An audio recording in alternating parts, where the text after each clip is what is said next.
Reddit, what is your worst moment of I probably shouldn't hang out with these people? They laughed at me when I put my seatbelt on. It was the last time I went out with them. When I pulled out a test kit to make sure what we had was actually map, and they all called me a paranoid nerd. Excuse me for valuing my brain in my life and wanting to know what I'm putting in my body. Oh, and it turned red, which means it was primarily meth or meth based, but yeah, I'm paranoid.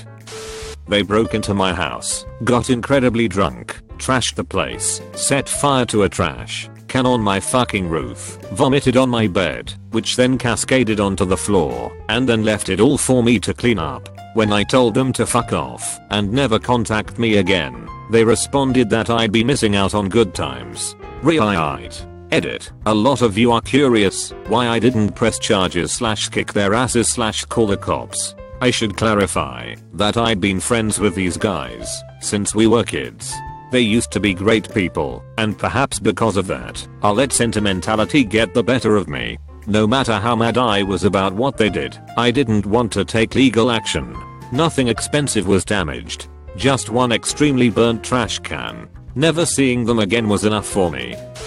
Being with these people was like being in an emotionally abusive relationship. They talked about me behind my back, ignored me, talked over me, and went places without bothering to ask if I wanted to go. We lived in a small town and social opportunities were limited, so I put up with it longer than I should. We were all in our mid-20s, and it was like being in middle school again. After a while I started thinking the problem was me, and that I was just a socially awkward freak. When I realized how terrible I felt about myself, I knew it was time to cut them out of my life, and I have never really looked back.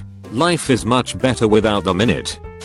When I figured out everyone's hobbies were getting as drunk as possible, posting on social media about getting as drunk as possible, posting pictures on social media where everyone is a picture of you holding an alcoholic beverage, wanting to travel to other countries for the sole purpose of getting fucked up in them. The guys' only interests were sports and partying. The girls' only interests were shopping, popular media, and partying. Drugs. These people are fun to hang out with sometimes, until you reach like 23, but then the basicness becomes pretty much unbearable.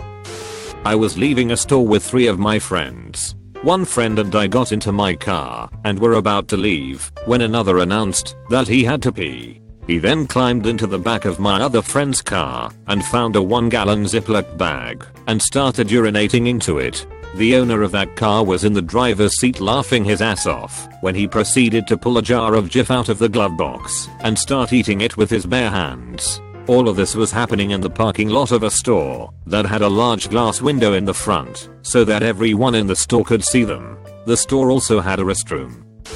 Okay, so this is super late, but I hope someone sees it. This happened about 10 years ago. I had been seeing this girl casually for a few weeks, and she invited me out to a show. I drove her and her roommates to the place, and we went in. At the door, the bouncer waved her and her roommate through. He puts his arm out, and he's like, "Are you with her?" To which I respond yes. He tells me there's a $20 cover and I pay whatever. So, we are sitting there listening to some sweet jams, and she wants to dance. We start doing our thing, and she's all over me. Super cool, but I already knew I was going to get some. I noticed every time I look over to the door, the bouncer is just fucking glaring at us. Whatever, he's a douche, let it go. Well, the show ends. Everyone is kinda drunk, so I drive them home. I'm the DD. When we get back to her place, I know I'm spending the nights, so I do a few shots to catch up. We just chill, smoke a little, and watch Magnolia. I don't know why, but they love that movie. Anyways, at about 2 or 3 in the morning, there is a heavy knock on the door. The roommate goes to answer it, and what the fuck, it's the bouncer. The roommate and the bouncer go upstairs. Well, they're upstairs for a while, so my lady friend goes up to check on them. After about 5 minutes, the bouncer comes downstairs. This is where it gets hairy. He says to me, "You know, she doesn't need assholes like you taking advantage of you. She can do better." My response, "Okay, pal, whatever." He continues on that rant for a while, and I keep blowing him off. This does not sit well with him, So he pulls a fucking knife out to show me he's serious. He says, "You need to leave right now or I will fucking gut you." At that exact moment, the roommate comes downstairs and says, "Hey, what the fuck are you doing?" The bouncer is caught off guard and puts his knife away. Bouncer, "I'm just fucking with him. Isn't this guy an asshole?" Roommate, "Oh, that's not cool, man. Don't fucking threaten my friends. I'm now this guy's friend because I drove him to a show. See?" Bouncer, "I'll do whatever the fuck I want." At this point, the bouncer goes on about how he's a super badass 1%er biker dude. The roommate fucking called him on it, stone cold. "Who do you know?" The bouncer couldn't respond. My new friend pulls out his cell phone and makes a call. We all hear, "Hey, do you know such and such a guy?" "I thought so. Where you at?" "Oh, you should stop by." Not even 5 minutes later, I hear the roar of a loud ass motorcycle, followed by a chorus. They sound like angels. The bouncer bolts, and we hear some shouting, some wet meat sounding thumping, and then the roar of the bikes. The bouncer never came back inside. I swear to fucking god I drove a hippie girl and her biker roommate to a concert. The bouncer at the concert knew the girl, and was pissed that she was there with another man. Threatened to kill me, and then the fucking Hells Angels showed up to watch my back. Obviously I never went back over there again.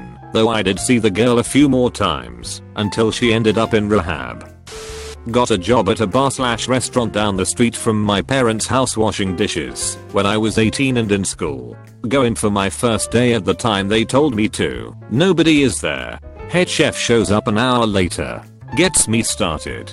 First half of day goes fairly well, then the second chef shows up around 3 PM. Stays 20 minutes, disappears.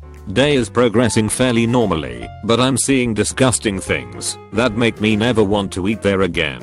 Guys smoking cigs in the kitchen, not practicing sanitary food handling habits, stuff like that. But the moment I realized I shouldn't hang out with them came when the second chef showed back up around 6 PM waving around a decent sized bag of cocaine and everybody was laughing and getting excited about divvying it up. He proceeds to grab a clean cutting board, divides out the bag evenly between everybody in the kitchen, me included, but I wanted nothing to do with it, and got rid of it, and hands out little bags of coke for each staff member. He then pulls out one of those little cash bags banks give you for storing deposits, and pulls out a much larger bag of coke, grabs a scale from somewhere, and gets down to business. For the rest of my shift, approx 5 hours, anytime an order came in for a pizza with special cheese, at least one small bag of coke would be placed under the pizza in the box. They were dealing coke out of the kitchen. I finished my shift, left, and never went back, even to pick up my paycheck for my 12-hour shift. Fuck that. The place was raided by police about 3 weeks later. I don't have many friends. That is something I have understood and can readily accept. I have realized I'm extremely selective in finding confidence and true, close friends as I find it extremely hard to completely trust someone. Before that, however, I was on the fringes of the popular group and had many friends. I realized that these people never actually sought out for me. It was always me starting the conversations, me making plans to meet up, which they never actually bothered to follow through with, and they never even invited me to anything.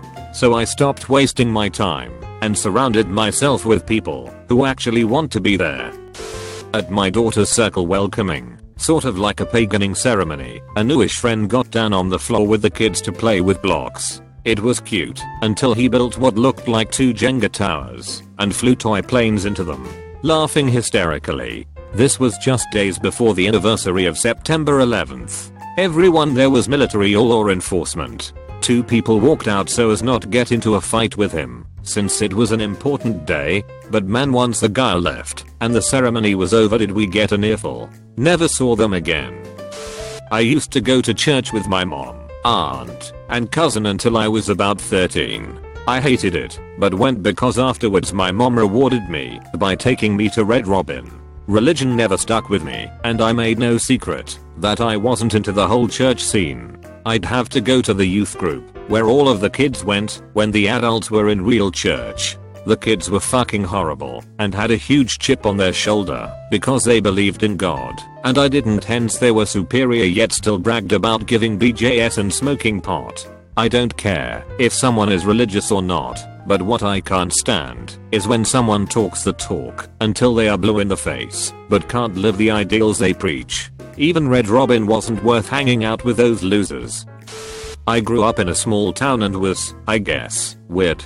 The people I hung out with in middle and high school were from well-off, traditional two-parent families with nice, new houses, white-collar jobs, multiple cars, etc. I'm the only child of a single mom, who worked a factory job. We lived paycheck to paycheck, beat a car, tiny old house. I lived pretty far away from everyone, so I could only go to things if my mom could give me a ride. They stopped inviting me as much. Junior year prom. They'd talk about plans in front of me and then told me that I wasn't invited because they thought I had other plans. Senior year, I started dating a guy and suddenly there wasn't enough room at the lunch table. During a get-together, they were planning a trip to someone's family cabin and wanted $100 from everyone for alcohol. I got really quiet because there was no way in hell I could ask my mother for $100 for something so frivolous as underage drinking. That was what I was allowed to spend for back to school shopping. They went around the circle and I finally said that I didn't think I'd be able to afford it, and everyone basically stopped talking to me, turned their backs to me, and continued with their planning. When I was 15 I went to stay to New Zealand over Christmas and New Year's to stay with the exchange student that had lived with us. For New Year's we went to Lake Taupo to celebrate, where I took a tumble off some cliffs by the beach and smashed my face so it swelled, making me look like a balloon with eyes. On our way back we stopped at a small town to visit some friends and of course we kept drinking. We went to a pub and I got wasted beyond recognition. I decided to make my way back to the house we were staying in. Trouble was I had no idea where that was, and I just started walking towards where I thought it was. I was pretty hammered when we went to the pub, so it was pretty random which way I was going. I remember seeing a light down the end of the road of an intersection I passed, and I thought what the hell, it might as well be here, and walked over. When I get to the light it's above what seems like a auto shop with two Maori biker dudes in full on leather pants and leather vests are sitting on some scrummy old plastic chairs by the door. I hear music pumping from the garage and the walking had put me back into what I believed was good shape. Is there party going on, or what? One of the bikers go, yeah, but I don't think it's your kind of party. Boosting with confidence I'm all about partying, and say they should let me in cause I'll liven up things inside for sure. Okay, go ahead I guess, and they let me in. Inside there's a party, just like you would expect any outlaw biker party to be. Sort of like dusk till dawn. They lead me inside and can't me a beer. I start chugging, and some people came up to talk. A couple of years earlier a movie had came out called Warriors Soul or something in the likes of that, which was about Maori bikers, sorta, so I went on a rant about the movie, stating I for sure knew all about how organized crime amongst Maori bikers worked, based on what I had seen in a movie. Some of them, I think, really took offense, but my alcohol level ignored any warning signals. The last I remembered was the bouncers dragging me out by my arms and throwing me on the ground outside. Tensions were high to say the least. Suddenly we hear someone yelling from down the road. It's my buddy who had went out looking for me and by pure luck walked by just as they were throwing me out. He ran over and some intense diplomacy commenced. I naturally was talking high and wide how I had a right to be there blah blah blah. Then my buddy turns to me and say just take a look at them. I look up and I notice how all of them are covered in face tattoos and have fire in their eyes. Then it clicked for me. These guys wanted blood. I went pale as a sheet and went from full on rant to near sobbing. Luckily the bikers saw the humor in the whole thing, and once my bud had filled in the background they wound up giving us a ride home. When they said homosexuals were abominations, I remember looking around and seeing my friends nodding in unison, fervently agreeing. I was shocked. I'll never forget that, realizing how that small cult-like church had warped my friend. It solidified my agnostic atheist views, and I also never hung out with them again. Our views were too different. Came to college with no friends, made friends with the guys on my hall, hung out pretty much all the time. We would leave our doors open and just come and go. My roommate was from far away and didn't know anyone either, but was more charismatic than me. Over the next 2 years we become pretty decent friends. We don't have the same interests, but we got along well anyways. That was how it was with pretty much all the guys on the hall. Time comes to move out of the dorms and find a place to live for next year. Talk with my roommate about living together next year, and he says a friend from back home and him are going to live in an apartment together. Whatever, that's cool. Talk with 2 of my other friends and we talk about living together. Sounds good. Days later, I suggest we start looking online together for a place. They then proceed to tell me that they are going to be living in a house with my roommate, but there was an apartment in the basement for 2, and if I could find someone else to fill the spot, that is where I could live. Okay, well that was a bit dickish, but at least they gave me a place to stay. By this point most of the guys from the hall all had places to live, so I had to go out on a bit of a limb and ask a guy that had lived on the hall the previous year, and luckily he agrees to share the basement apartment. About a week later, I'm told that the deal with the house fell through and that nobody is sure what they are doing, but I should look for an apartment with the friend from last year. Fair enough. Another week passes, see a posting online for a 6-person house for a decent price. Perfect. Proceed to ask my roommate if they figured out what they were doing yet. He then proceeds to tell me that they already signed on to a 5-person house. The 5th person was the guy I was looking for an apartment with. I was furious. I excuse the fact that he didn't tell me about snagging the 2 initial friends, but then to proceed in silently taking the last person I had to live with when he knew that I had no other friends. Needless to say, I live alone now. They climbed into a random car and took selfies, then posted them on Facebook. Just to clarify, the car was locked.